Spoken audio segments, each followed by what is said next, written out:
जो भी बांझ औरत कुएं के अंदर जाती वो प्रेग्नेंट हो जाती। कुएं का राज जानकर आपके भी रोंगटे खड़े हो जाएंगे, क्योंकि जो भी बांझ औरत कुएं के अंदर जाती तो वो प्रेग्नेंट हो जाती। इसकी वजह जानकर आप लोग भी हैरान हो जाएंगे। ना बाबा ना, मैं तो ये काम नहीं करूँगी। मुझे तो पानी से बहुत डर लगता है। अब भला संतान की खातिर कुएं में कौन उतरता है। जिसे भगवान ने संतान देनी होती है वैसे ही उसे दे देता है। मुझे पूरा भरोसा है कि भगवान मेरी गोद जरूर हरी करेगा, इसलिए मुझे ये सब करने की कोई ज़रूरत नहीं है। मेरी भाभी ने तो माँ की बात सुनते ही मना कर दिया था। उनके चेहरे से डर साफ दिखाई दे रहा था। मेरी माँ के माथे पर बल पड़ गए थे। वो कहने लगी कि क्या हो जाएगा, अगर तुम कुएं में उतर गई तो मर तो नहीं जाओगी ना। तुमने खुद अपनी आंखों से देखा है कि हमारी पड़ोसन सीमा की बहू पिछले 5 सालों से उनके संतान नहीं हो रही थी। अब जब वो कुएं के अंदर गई तो भगवान ने उसे 3 बेटे दे दिए, लेकिन भाभी ने अब भी नहीं में अपना सिर हिला दिया। वो कहने लगी, इसमें कुएं का कोई कमाल नहीं है, बल्कि भगवान ने ही उस लड़की की किस्मत में संतान का सुख लिखा होगा, तभी तो उसे 3-3 बेटे दे दिए।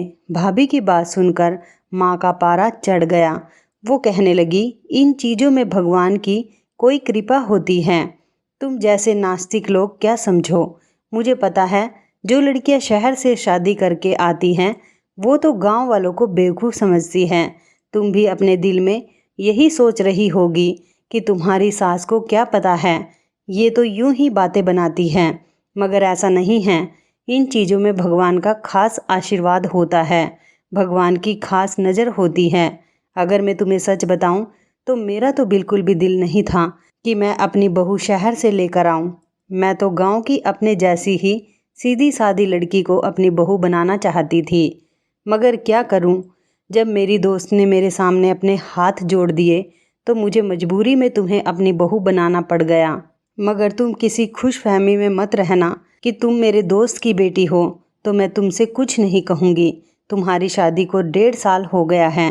अगर तुम मुझे अब भी पोता नहीं दे पाई तो मैं तुम्हें यहाँ से चलता कर दूँगी और अपने बेटे के लिए गाँव की ही कोई सीधी सादी लड़की लेकर आऊँगी। मेरे बेटे को रिश्तों की कोई कमी नहीं है। माँ इतना कहकर अपने पैर पटकती हुई कमरे से बाहर निकल गई थी। भाभी की आंखें आंसुओं से भर गई थी। मुझे उनकी तरफ देखकर बहुत ज़्यादा दुख हो रहा था। वो बहुत सीधी सादी और मासूम सी लड़की थी, मगर मेरी माँ सुबह शाम उन्हें ताने देती और कोसती रहती थी, जिसकी वजह सिर्फ यही थी कि वो शहर से आई थी जबकि हम लोग गांव के रहने वाले थे। शाम को जब भाई अपने काम से वापस आए तो माँ ने भाभी को डराने के लिए उनसे भी कह दिया, विष्णु तुम दोनों पति पत्नी के पास बस 2 महीने का ही समय है। अगर तुमने इतने समय में मुझे खुशखबरी दे दी तो ठीक है, वरना फिर मैं तुम्हारी दूसरी शादी करवा दूंगी। माँ की यह बात सुनकर विष्णु भाई बहुत ज़्यादा परेशान हो गए। कहने लगे, माँ आप कैसी बातें कर रही हैं। मेरी पत्नी भूमि में किसी चीज़ की कोई कमी नहीं है। भगवान की कृपा से बहुत ज़्यादा खूबसूरत और पढ़ी लिखी है, समझदार है। उसने हमारे पूरे घर को संभाला हुआ है और अब आप मेरी दूसरी शादी बीच में कहाँ से लेकर आ गई। माँ कहने लगी कि समझदार तो गांव की लड़कियां भी होती हैं, लेकिन मुझे सिर्फ अपने पोते से मतलब है। अपने बाद तुम ये ज़मीन जायदाद किसके नाम पर छोड़ कर जाओगे। कोई तो तुम्हारा नाम लेने वाला होना चाहिए। मुझे तो हर हाल में पोता ही चाहिए। मैं कुछ नहीं जानती। माँ की बात सुनकर भाई चुप ही रहे। माँ ने अचानक से भाई का हाथ उठाकर अपने सिर पर रख दिया और कहने लगी, तुझे मेरी कसम है विष्णु, अगर मुझे 2 महीने के अंदर अंदर पोते की खुशखबरी नहीं मिली तो मैं तुम्हारी दूसरी शादी कर दूंगी और तू मेरी बात से इनकार नहीं करेगा। माँ की ये बात सुनकर भाई के चेहरे का रंग उड़ गया, मगर उन्होंने अपने आप पर कंट्रोल कर लिया और माँ से कहा कि ठीक है, मैं वादा करता हूँ, अगर मैं आपको खुशखबरी ना दे पाया तो आप मेरी दूसरी शादी कर दीजिएगा। भाई और माँ की बातें भाभी किचन में खड़ी हुई सुन रही थी।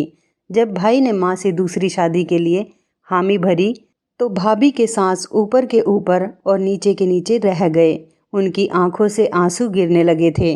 मैंने अपनी भाभी को तसल्ली दी और उनसे कहने लगी कि आप फिक्र ना करें, भाई ने तो सिर्फ माँ का दिल रखने के लिए ये सब कुछ कह दिया होगा। भाई ऐसा कुछ नहीं करने वाले। लेकिन भाभी के आंसू रुकने का नाम नहीं ले रहे थे। वो कहने लगी, कोई भी इतनी बड़ी बात ऐसे ही मजाक में नहीं करता। तुम भगवान से प्रार्थना करो कि वो मुझे भी संतान दे दे। मैंने कहा, भाभी तुम फिक्र मत करो, सब ठीक हो जाएगा। भाभी खामोशी से अपने कमरे में चली गई। फिर वो रात के खाने के लिए भी अपने कमरे से बाहर नहीं आई। भाई एक ट्रे में भाभी के लिए खाना अपने कमरे में ही लेकर चले गए, लेकिन भाभी ने खाना नहीं खाया था। सुबह को भी वो कमरे से नहीं निकली। भाई भी बहुत ज़्यादा परेशान लग रहे थे। जाहिर सी बात है, उन्होंने अपने कमरे में अपनी पत्नी को मनाने की कोशिश की होगी, मगर वो मानने के लिए तैयार नहीं होंगी। बात ही कुछ ऐसी थी कि वो कैसे मान जाती। भाई भी खाना खाए बगैर ही अपने काम पर चले गए थे। ये बात माँ को बहुत बुरी लगी थी। जैसे ही भाई घर से अपने काम के लिए निकले, माँ आंगन में पड़े तख्त पर आकर बैठ गई और अपना मुंह भाभी के कमरे की तरफ कर लिया। माँ ऊंची ऊंची आवाज़ में कह रही थी कि कोई भी लड़का यूं ही किसी लड़की के पीछे नहीं आता। लड़की की तरफ से ही कोई इशारा मिलता है, तभी लड़का उसका दीवाना होता है। मैंने तो हेमा से कह दिया था कि तुम्हारी बेटी में ही कोई खराबी है, मगर वो तो मेरे पैर पड़ गई थी, हाथ जोड़ने लगी, कहने लगी, नहीं नहीं, मेरी बच्ची तो बहुत मासूम है, आप उसको अपने बेटे के लिए पसंद कर लें। अगर ये लड़की शरीफ होती तो क्या उसके ये तरीके होते? इसकी वजह से इसका पति भूखा घर से बाहर काम पर चला गया। मेरा बेटा 27 साल का हो गया है। आज तक बगैर नाश्ते के मैंने उसे घर से नहीं जाने दिया, मगर जब से ये शहरी औरत हमारे घर में आई है, तब से यही सब कुछ चल रहा है। मेरा मासूम सा बच्चा, इससे शादी करके तो उसकी ज़िंदगी खराब हो गई। माँ भाभी को बहुत कड़वी कड़वी बातें सुना रही थी। मैं अपने कमरे में बैठी ये सोचने पर मजबूर हो चुकी थी कि कोई अपने दोस्त की बेटी के साथ ऐसा कैसे कर सकता है। इतना बुरा व्यवहार तो कोई अनजानों के साथ भी नहीं करता। असल में हुआ कुछ ऐसे था कि भूमि भाभी जब शहर में रहती थी और कॉलेज जाया करती थी, तो आवारा लड़कों का एक गिरोह उनका पीछा करने लग गया था। उस गिरोह का जो लीडर था, वो भूमि भाभी से प्यार करने लगा था और उनसे शादी करना चाहता था। लेकिन वह एक बिगड़ा हुआ लड़का था और ना ही उसका ताल्लुक़ किसी अच्छे ख़ानदान से था। वो एक आवारा किस्म का लड़का था, इसलिए आंटी ने उसका रिश्ता लेने से मना कर दिया। आंटी की सिर्फ एक ही बेटी थी, उसके अलावा उनका कोई और नहीं था और उनके सर पर उनके पति का साया भी नहीं था। इन आवारा और गुंडे लड़कों ने तो साफ साफ कह दिया था कि अगर भूमि की शादी उसके साथ नहीं हुई तो वो भूमि को उठाकर ले जाएंगे। उन गुंडों की ये बात सुनकर आंटी के तो होश ही उड़ गए थे। इन हालात की वजह से आंटी बहुत ज़्यादा परेशान हो गई थी। अगर कोई और बात होती तो वो कभी भी अपनी बेटी का रिश्ता गांव में नहीं करती, लेकिन जब उन्होंने देखा कि हालात इतने ज़्यादा ख़राब हो गए हैं, तो उन्होंने माँ से कहा कि तुम मेरी बेटी अपने बेटे के लिए ले लो। पहले तो ये बात सुनकर माँ बहुत ज़्यादा खुश हुई थी। वो कहने लगी, हाँ हाँ क्यों नहीं। लेकिन जब माँ को पता चला कि भाभी के पीछे कुछ गुंडे लड़के लगे हुए हैं, तो उन्होंने आंटी से ये रिश्ता लेने से मना कर दिया था।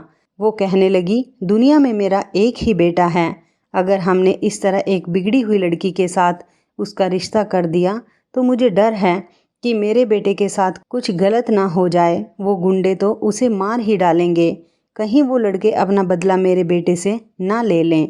इसलिए मैं तुम्हारी बेटी का रिश्ता अपने बेटे के साथ नहीं कर सकती। लेकिन आंटी ने मेरी माँ के आगे अपने हाथ पैर जोड़ दिए थे, उनके पैरों में बैठ गई थी।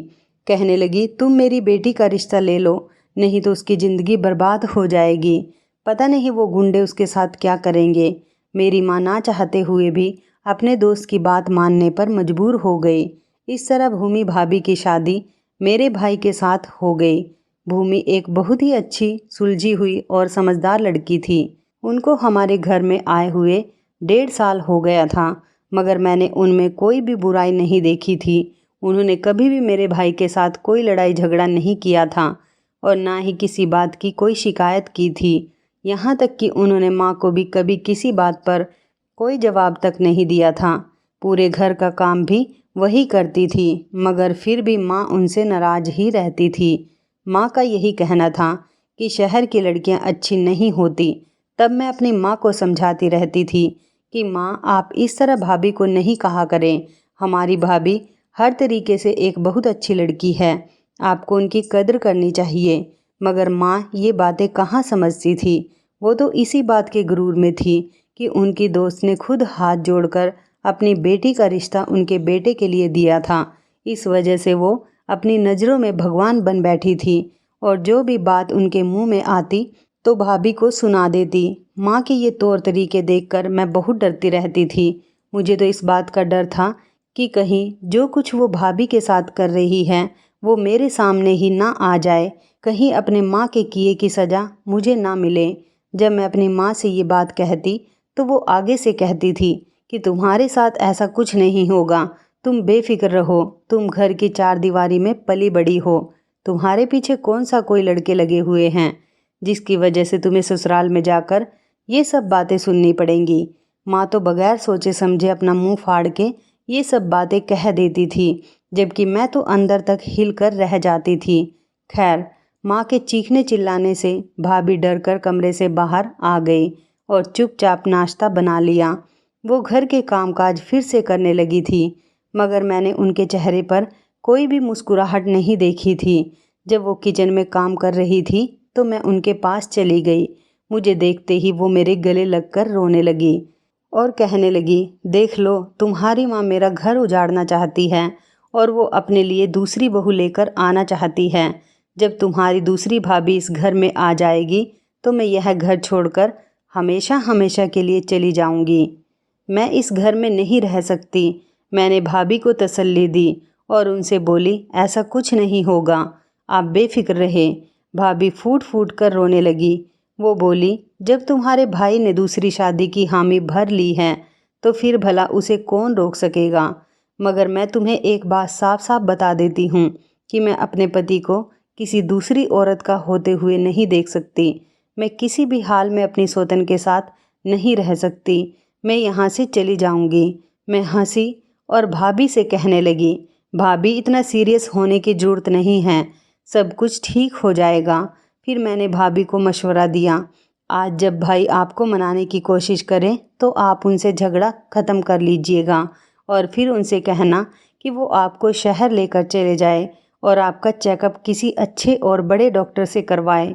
भगवान की कृपा से आपके यहाँ भी संतान हो जाएगी। भाभी को मेरा ये मशवरा अच्छा लगा था तो वो एकदम से मुस्कुरा गई और मेरे गले लगकर बोली, तुम्हारा बहुत बहुत एहसान है कि तुमने मुझे यह मशवरा दिया। मैं आज ही विष्णु से बात करती हूँ। फिर ऐसा ही हुआ कि 3 दिन बाद भाई भाभी को शहर लेकर चले गए। माँ ने तो उनसे बहुत मना किया, मगर वो कहाँ रुकने वाले थे। उन्होंने कहा कि माँ, जो बातें आपकी मानने वाली होती हैं मैं वो बातें मान लेता हूँ। अब मैं अपनी तसल्ली के लिए अपनी पत्नी को शहर लेकर जाना चाहता हूँ।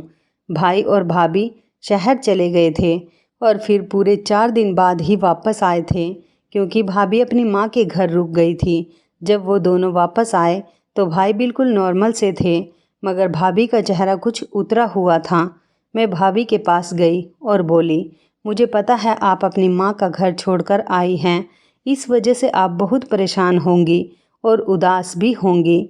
आपका दिल अपनी माँ का घर छोड़कर आने का नहीं कर रहा होगा, मगर आप फिक्र ना करें, मैं आपका दिल बहलाने की पूरी कोशिश करूँगी। भाभी की आंखों में एकदम आंसू आ गए। वो कहने लगी, नहीं, यह बात नहीं है, मेरी परेशानी की वजह कुछ और ही है। मैं बोली, अच्छा, क्या बात है। मुझे इस बात की उम्मीद नहीं थी कि भाभी मुझे कोई ऐसी बात बताएंगी कि मेरे सर पर कयामत टूट पड़ेगी। भाभी ने रोते हुए मुझे बताया कि वो बांझ हैं। डॉक्टर ने उनसे कहा कि वो कभी भी संतान को जन्म नहीं दे सकेंगी। उनकी बात सुनकर मैं हैरान हो गई। भाभी से कहने लगी कि ये कैसे हो सकता है। भाभी कहने लगी, मुझे तो खुद नहीं पता मेरे साथ क्या हो गया है, मुझे खुद यकीन था कि एक ना एक दिन मेरे घर में बच्चे खेलेंगे, मेरे घर में भी बच्चों की किलकारियों की आवाज़ गूंजेगी। अब तुम ही मुझे बताओ कि मैं क्या करूं? मैं बोली, भाभी, भाई इस बारे में क्या कहते हैं? भाभी कहने लगी कि तुम्हारे भाई ने कहा है कि वो मेरा पूरा पूरा साथ देंगे। अगर मैं उन्हें संतान नहीं दे सकी तब भी वो मुझे नहीं छोड़ेंगे और मेरी हर चीज़ का ख्याल रखेंगे, मुझे कोई परेशानी नहीं होने देंगे।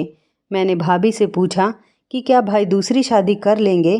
भाभी ने अपना सिर झुका दिया और कहने लगी, मेरे सामने तो उन्होंने यही कहा है कि वह दूसरी शादी नहीं करेंगे, मगर तुम तो सब कुछ जानती हो ना, पहले ही वो अपनी माँ के सर की कसम खा चुके हैं। मुझे तो यही लगता है कि अब उनकी दूसरी शादी होकर ही रहेगी। मैं बोली, भाभी अब आपने क्या सोचा है, आप क्या करेंगी? भाभी ने उदासी से कहा कि अब मैंने क्या करना है, अब मैंने सब कुछ हालातों पर छोड़ दिया है, मेरे हालात ही तय करेंगे कि मेरी मंजिल क्या है। उस समय मैंने भाभी से कहा कि आप एक बार माँ की बात मान लो और उनकी खुशी के लिए इस कुएं में उतर जाएं। मैं जानती हूँ आपको डर लगता है, मगर फ़िलहाल आपके लिए यही ठीक रहेगा। माँ कम से कम 2-3 महीने तो इंतज़ार कर ही लेंगी। जब 2-3 महीने के बाद माँ भाई की शादी का कहेंगी तो आप एक बार फिर से कुएं में उतर जाइएगा। इस तरह हम माँ के सामने भाई को दूसरी शादी से टालते रहेंगे और फिर आखिर में वो दिन भी आ जाएगा जब भाई में इतनी हिम्मत पैदा हो जाएगी कि वो खुद माँ से कह देंगे कि मैं दूसरी शादी नहीं करना चाहता। भाभी कुछ सोच कर बोली कि तुम ठीक कह रही हो, मगर मुझे पानी से बहुत डर लगता है। मैं बोली, भाभी आप अपने डर को छोड़ दें, अपने पति को खोने से तो बेहतर है कि आप एक बार कुएं में उतर जाएं। जब इस बार माँ आपसे कहेंगी कि मेरे साथ कुएं पर चलो तो आप फ़ौरन मान जाना। भाभी ने मेरी बातों पर हाँ में सिर हिला दिया। माँ ने जब भाई से पूछा कि भूमि के बारे में डॉक्टर ने क्या कहा है, तो भाई बोले, डॉक्टर ने कहा है कि आपकी बहू बिल्कुल ठीक है, उसे किसी तरीके की कोई बीमारी नहीं है और बच्चे पैदा होने में जो देर हो रही है वो भगवान की तरफ से ही है। माँ कहने लगी, भूमि अभी भी तुम्हारे पास समय है, मेरे साथ कुएं पर चलो। मैंने बहुत सी बांझ औरतों को संतान को जन्म देते हुए देखा है, तुम तो फिर भी पूरी तरीके से ठीक हो, तुम्हें कोई बीमारी भी नहीं है, इस हालात में तो तुम्हें जल्दी ही बच्चा हो जाएगा। भाभी कहने लगी, माँ जी अगर आपकी खुशी इसी में है तो मैं आपके साथ चली जाती हूँ। भाभी की बात सुनकर माँ बहुत ज़्यादा खुश हो गई। वो जल्दी से उठकर भाभी का माथा चूमने लगी और कहने लगी, अगर तुम मेरी ये बात पहले ही मान लेती तो मैं तुम पर इतना गुस्सा नहीं करती। चलो जल्दी से अब तुम तैयार हो जाओ, मैं तुम्हें वहाँ तक लेकर जाती हूँ। भाभी ने हाँ में सिर हिला दिया और उठकर कमरे में चली गई। भाभी जब कमरे से बाहर आई तो मुझसे कहने लगी कि मेरे लिए भगवान से प्रार्थना करना, भगवान मेरे साथ सब कुछ अच्छा करें। मैंने भी उन्हें तसल्ली दी और उनसे कहने लगी कि आप बिल्कुल भी फिक्र ना करें, भगवान सब कुछ ठीक कर देगा। भाभी माँ के साथ चली गई। 3 घंटे बाद ही वो लोग वापस आए। जब भाभी वापस आई तो मैंने उनसे पूछा, आपका एक्सपीरियंस कैसा रहा? तो वो उदासी से बोली, अभी मैंने अपनी ज़िंदगी में बहुत सारे एक्सपीरियंस करने हैं, तुम फिक्र मत करो, मैं धीरे धीरे सब कुछ सीख लूँगी। मुझे भाभी की तरफ देखकर बहुत ज़्यादा अफसोस हुआ था। उसी समय मैंने हाथ जोड़कर भगवान से प्रार्थना की कि मेरी भाभी के लिए सब कुछ आसान कर दें और उन्हें संतान की खुशी दे दें। ऐसे ही समय बीत रहा था। एक दिन भाभी किचन में काम करते हुए चक्कर आकर नीचे गिर गई। भाभी को गिरता हुआ देखकर मेरी चीख निकल गई। ये तो भगवान का शुक्र था कि उस समय भाई घर पर ही थे। भाई फौरन भाभी को उठाने किचन में आए और भाभी को सहारा देकर उठाया और कमरे में ले जाकर लिटा दिया। मैंने उनके ऊपर पानी के छींटे डाले जिससे वो होश में आ गई थी।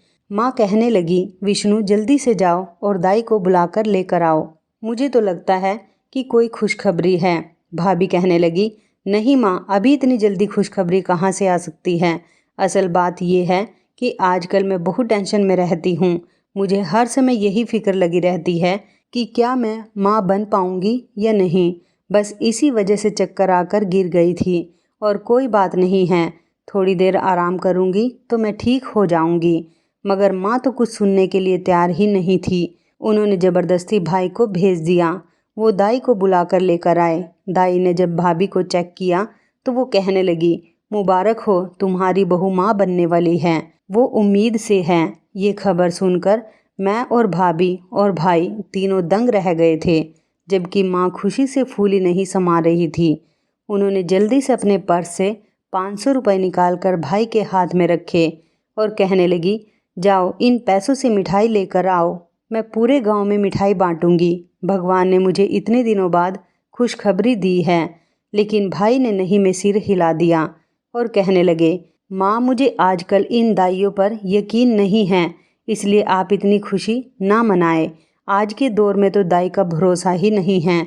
जब भूमि आपसे कह रही है कि वो माँ बनने वाली नहीं है तो फिर ऐसा ही होगा। अब अगर आप पूरे गांव में मिठाई बांटेंगी तो सब में हमारा मजाक उड़ेगा। माँ को गुस्सा आ गया। वो कहने लगी, विष्णु अगर मुंह अच्छा ना हो तो इंसान को बात ही अच्छी कर लेनी चाहिए। भगवान ने आज मुझे खुशखबरी सुनाई है तो तुम ये सब कुछ कहकर मेरी खुशी को मातम में मत बदलो।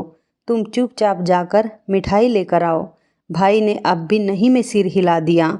वो कहने लगा, माँ जब तक मैं शहर के डॉक्टर से अपनी पत्नी का चेकअप नहीं करवाऊंगा मैं कोई मिठाई नहीं बांटूंगा।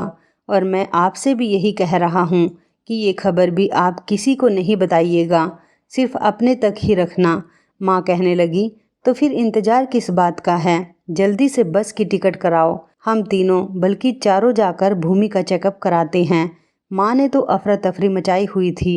वो तो कल का भी इंतज़ार करने के लिए राजी नहीं थी, इसलिए भाई को मजबूरन शाम 6 बजे के ही टिकट करवानी पड़ी। हम चारों भाभी के घर ही जा रहे थे।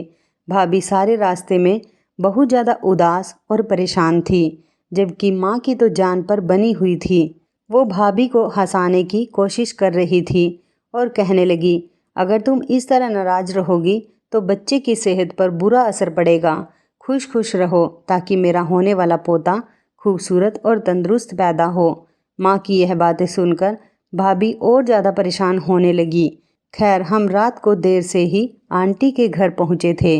माँ तो चाहती थी कि उसी समय जाकर भाभी का चेकअप करवा दे, मगर आंटी ने कहा कि ऐसी भी क्या जल्दी है, आप सुबह आराम से डॉक्टर के पास जाना।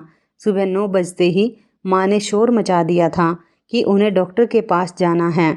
तब भाई ने माँ से कहा, माँ भगवान का नाम ले और थोड़ा सब्र करें, अभी तो अस्पताल भी नहीं खुले होंगे। और फिर आखिरकार बहुत मुश्किल से माँ ने 10 बजे का इंतज़ार किया और 10 बजते ही माँ शोर मचाकर भाभी को अस्पताल लेकर चली ही गई। मुझे बहुत ज़्यादा फिक्र थी। मुझे यही लग रहा था कि जब वो लोग वापस आएंगे तो उनके चेहरे का रंग उतरा हुआ होगा, मगर ये तो चमत्कार ही हो गया था। जब वो तीनों वापस आए तो वह खुशी से फूले नहीं समा रहे थे। भाभी तो जगमगा रही थी। मैं बोली, क्या हुआ? भाभी मेरे गले लग गई और कहने लगी, चमत्कार हो गया है। मैं ही बेवकूफ़ थी जो कुएं की करामात पर भरोसा नहीं कर रही थी। लेकिन माँ ठीक कहती थी। मैं शहर में पिछली बार जिस डॉक्टर से अपना चेकअप करवाने गई थी, आज भी उसी डॉक्टर ने मुझे चेक किया तो वो डॉक्टर भी हैरान रह गई। वो कहने लगी, ये तो नामुमकिन है, ये कैसे हो गया? मुझे तो किसी भी हाल में नहीं लगता था कि तुम माँ बन पाओगी, तो ये तुम प्रेग्नेंट कैसे हो गई? मैं तो खुशी से पूरे घर में नाचने लगी थी। इसके बाद हम 3-4 दिन आंटी के घर पर ही रहे और फिर वापस अपने घर आ गए। घर वापस आते ही पूरे मोहल्ले के लिए मिठाई के टोकरे घर पर लेकर गए। माँ ने सब लोगों का मुंह मीठा करवाया। मैं बहुत हैरान थी कि आखिर ये सब कैसे मुमकिन है, जब शहर के एक बड़े डॉक्टर ने कह दिया था कि भाभी बांझ है, तो फिर एक कुएं की वजह से वो संतान कैसे पैदा कर सकती है। मुझे तो शुरू से ही ऐसी चीज़ों के बारे में जानने का बहुत शौक़ और शक था। अब तो मेरा शक और भी ज़्यादा बढ़ गया था। मैं शुरू से ही सस्पेंस वाली किताबें पढ़ा करती थी। जब एंड में किसी का कोई राज खुलता तो मुझे बहुत खुशी होती थी। मेरी भी ज़िंदगी में यह मौका आया था कि मैं इस राज को खुद से खोलूं। यह काम मुझे बहुत चैलेंजिंग लगा था, इसलिए मैंने सोच लिया था कि घर वालों से चोरी छिपे मैं इस राज तक ज़रूर पहुंचूंगी और इसके लिए मैंने अपनी एक दोस्त आरती से मदद लेने की कोशिश की। मैंने उससे कहा कि आरती, मैं गांव के मशहूर कुएं का राज मालूम करना चाहती हूँ। तो वो कहने लगी कि हाँ, मैं भी इसके बारे में जानना चाहती हूँ। बस फिर हम दोनों ने ये फैसला किया कि हम दोनों दोस्त एक दिन भेष बदलकर इस कुएं पर जाएंगे। आरती ने हामी भर ली थी और फिर हम दोनों अगले दिन चादर पहनकर अपने आप को छुपाकर कुएं पर चली गई। मुझे तो लगा था कि वो कुआं वीरान सा होगा, वहाँ कोई भी आदमी नहीं होगा, मगर ये मेरी गलत फहमी थी। जब हम दोनों वहाँ पहुँची तो कुएं के पास ही एक औरत बैठी थी। वो कहने लगी, तुम दोनों को क्या परेशानी है? मैं जल्दी से आगे बढ़कर बोली, सिर्फ मुझे परेशानी है, मुझे संतान चाहिए। ये मेरी देवरानी है, मेरे साथ ऐसे ही आई है। कुएं के पास बैठी औरत कहने लगी, मुझे लोग बीबी जी कहते हैं और मैं इस कुएं की रखवाली पर बैठी रहती हूँ, तो मुझे 500 रुपये दे दो और फिर इस कुएं में एक डुबकी लगा लो, फिर तुम्हें भगवान की मदद से संतान हो जाएगी। 500 रुपये के बारे में सुनकर तो मैं हैरान रह गई थी। मेरे पास तो इतने पैसे नहीं थे, मगर मेरी दोस्त आरती ने अपने पर्स से 500 रुपये निकाल कर उस औरत को दे दिए और फिर उस औरत ने मुझे इस कुएं में उतरने की इजाज़त दे दी थी। जब मैं कुएं से बाहर आई तो इस बीबी जी ने मुझे अपने पास बिठा लिया और मेरे हाथ में एक पैकेट रख दिया। वो कहने लगी, ये दवाई तुमने पूरे 1 हफ्ता अपने खाने में मिलाकर खानी है, भगवान की कृपा से तुम्हें संतान हो जाएगी। आरती ने मेरी तरफ सवालिया नज़रों से देखा। मैं भी परेशान थी। मैं सोच रही थी कि हमारे इतने पैसे भी खर्च हो गए, हमारे हाथ यहाँ का कोई राज भी नहीं आया। इसलिए मैंने जल्दी से उनसे कहा कि बीबी जी, मुझे कोई संतान नहीं चाहिए। असल में मैं शहर से आई हूँ और एक रिपोर्टर हूँ। मुझे पता चला था कि ये कुआं बहुत मशहूर है। आप मुझे इस कुएं के राज के बारे में नहीं बताओगी तो मैं आपको पूरे मीडिया में बदनाम कर दूंगी। आप पर धोखाधड़ी का केस भी हो सकता है, पुलिस भी आपको पकड़कर लेकर जा सकती है। मेरी ऐसी बातें सुनकर बीबी जी की आंखों से आंसू आ गए। वो कहने लगी, भगवान के लिए मेरे साथ इतना बड़ा जुल्म मत करना, मैं तुम्हें सब कुछ सच सच बता दूंगी। फिर उस औरत ने जो कुछ भी हमें बताया वो बहुत दुख की बात थी। वो औरत हमारे गांव की नहीं थी, बल्कि दूसरे गांव से आई थी। वहाँ पर ही उसका पूरा खानदान रहता था, मगर वहाँ पर बाढ़ आ गई थी और सब कुछ बहाकर ले गई। उसके माता पिता भी उस बाढ़ में बहकर चले गए, सारे रिश्तेदार भी ख़त्म हो गए और जो उसके घर के ज़मीन थी उस पर भी गांव के चौधरी लोगों ने कब्जा कर लिया था।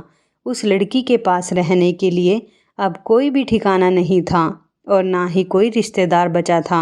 वो अकेली रह गई थी। वो जगह जगह मारी मारी फिर रही थी और फिर इस तरह वो हमारे गांव में आ गई।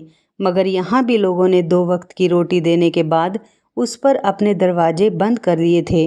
वो सर छुपाने की तलाश में इस कुएं तक जा पहुँची थी। यहाँ वो रहने तो लगी थी, मगर उसे अपना पेट पालने के लिए कुछ खाने की भी ज़रूरत थी, मगर उसके पास पैसे नहीं थे, तो फिर वो कहाँ से अपने खाने पीने का इंतज़ाम करती। वो लड़की एक हकीम ख़ानदान से ताल्लुक़ रखती थी। उसके बाप दादा बहुत ही बड़े और मशहूर हकीम थे।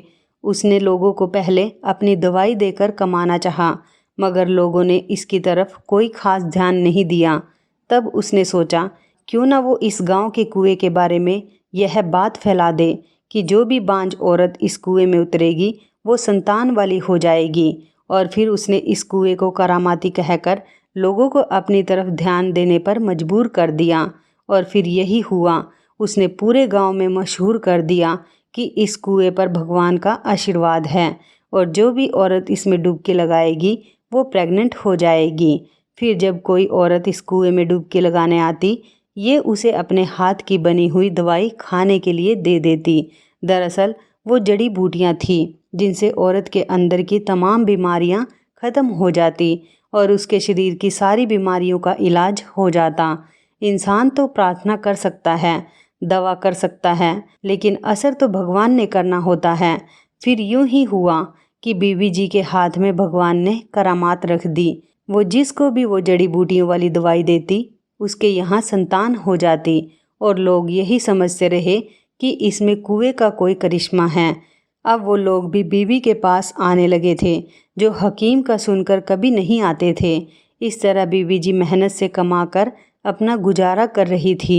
उसने बहुत सी औरतों की मदद की थी। मैंने जब उनकी सारी बातें सुनी तो उनसे बोली कि बीबी जी, आप फिक्र ना करें, हम आपका राज ही रखेंगे। आपका ये राज कभी कोई नहीं जान सकेगा। उसने हमारा शुक्रिया अदा किया और हम दोनों वापस घर आ गए।